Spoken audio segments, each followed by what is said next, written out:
এমন বাংলাদেশ প্রয়োজন যেখানে মসজিদ, মন্দির, মঠ, প্যাগোডা কিংবা চার্চ পুরোটাই পাহারা দেওয়ার দরকার পড়বে।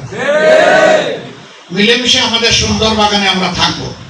যার যার কাজ, যার যার ধর্ম, সে তার রুচি এবং তার চিন্তা অনুযায়ী সে আদায় করবে। সেখানে কেউ হস্তক্ষেপ করার দুঃসাহস দেখাবে না। সেই বাংলাদেশটি আমরা চাই। তার কোনো প্রমাণ আছে কিনা? অবশ্যই আছে, অবশ্যই আছে। এই দেশে এই যে সম্প্রতি চট্টগ্রাম আদালতে একজন আইনজীবীকে কিছু উগ্র গোষ্ঠী হত্যা করলো, তারা চেয়েছিল এর মাধ্যমে বাংলাদেশকে তপ্ত একটা সোসারে পরিণত করবে। ফুটতে থাকবে বাংলাদেশ, জ্বলতে থাকবে বাংলাদেশ, গুলি খেলা হবে রক্তের। কিন্তু আলহামদুলিল্লাহ এদেশের দায়িত্বশীল মানুষ, বিশেষ করে মুসলমানরা, শত্রুদের পাতানো ফাঁদে পা দেয় নাই, কারো একটা লুম ধরেও টান মারে নাই।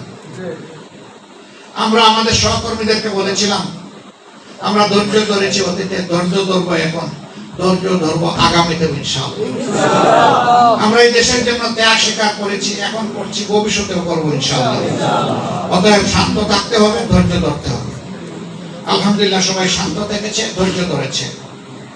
আমরা সেই বাংলাদেশটাই চাচ্ছি, যে মিলেমিশে ফুলের বাগানকে সবাই আমরা সাজাবো ইনশাআল্লাহ।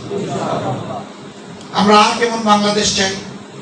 আমরা ওই বাংলাদেশ চাই যেই দেশের কোর্ট, কাছারি, অফিস, আদালত, মিল, সেক্টর, ইন্ডাস্ট্রি, কর্পোরেশন, স্বায়ত্তশাসিত শাসিত প্রতিষ্ঠান, কোথাও গিয়ে আপনি লাঞ্ছিত হবেন না, অপমানিত হবেন না। কারো ভিক্ষা আপনাকে চাইতে হবে না, বরঞ্চ আপনার অধিকার আপনাকে সম্মানের সাথে দিতে হবে। সেই বাংলাদেশ চাই। শ্রমিক তার ঘামের অধিকার পাবে, মূল্য পাবে। কৃষক তার মাঠে যে ফসল ফলায় তার মর্যাদা পাবে। অফিসের কর্মচারী আল্লাহকে ভয় করে কলম চালাবে। বিচারকের আসনে বসে মানুষের উপরে জুলুম করবে না। আমরা সেই বাংলাদেশ চাই। আপনারা কি এমন একটা বাংলাদেশ চান? আলহামদুলিল্লাহ এই বাংলাদেশের স্বপ্ন আমরা দেখি। আমরা কথা দিচ্ছি, এই দায়িত্ব যদি আল্লাহ তাআলা আমাদেরকে দেন, আল্লাহ ভালো জানে, তাহলে জনগণের মনে অবশ্যই ভালোবাসা আল্লাহ পয়দা করে দেবে। এবং সেই ভালোবাসার আমরা প্রতিদান দেওয়ার চেষ্টা করবো ইনশাআল্লাহ।